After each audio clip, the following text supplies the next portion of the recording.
Une légère hausse du nombre de nouveaux cas ce soir avec 11 nouvelles infections dans notre région. 4 en Mauricie, 12 du côté du centre du Québec. Présentement, 8 patients sont hospitalisés, dont 2 aux soins intensifs. Et bien sûr, la Mauricie qui se retrouve enclavée entre deux zones rouges, le Grand Montréal et aussi, surtout Québec, où la hausse des cas est exponentielle.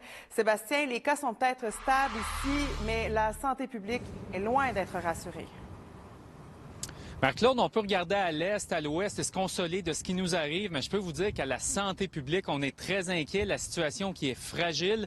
J'ai parlé avec la directrice régionale aujourd'hui. Ce qu'elle me dit, là, il y a plus de chance à prendre. Il ne faut pas abaisser notre garde. 77 cas de variants avérés chez nous.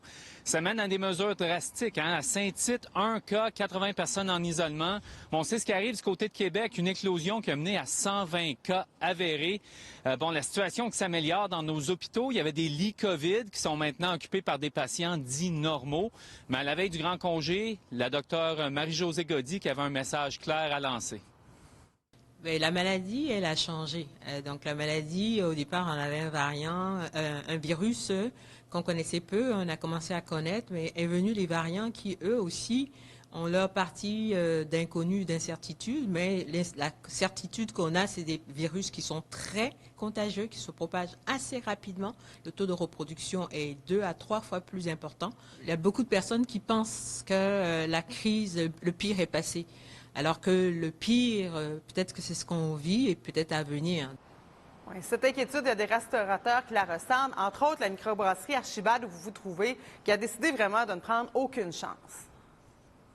Oui, hier soir, on a appris qu'il y a un employé à temps partiel qui a fait un seul quart de travail la semaine dernière, mais qui a reçu un diagnostic de COVID-19 positif. Alors ici, aucune chance, on a envoyé tout le monde se faire tester.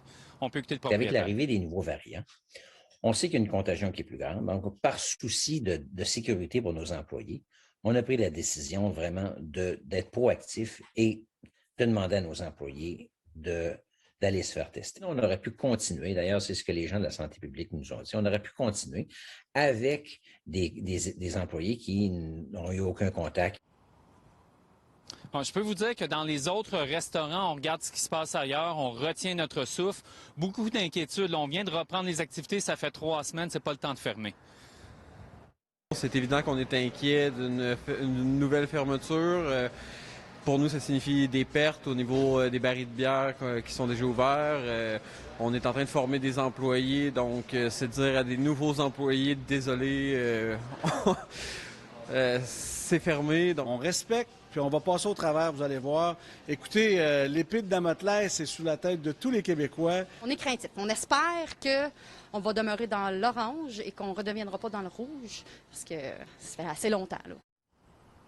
Donc, on l'entend, Marc-Claude, beaucoup de nervosité. Bon, bilan encourageant aujourd'hui, mais la santé publique qui le martèle à la veille du grand congé, prudence, prudence, prudence. Ouais. Merci beaucoup, Sébastien.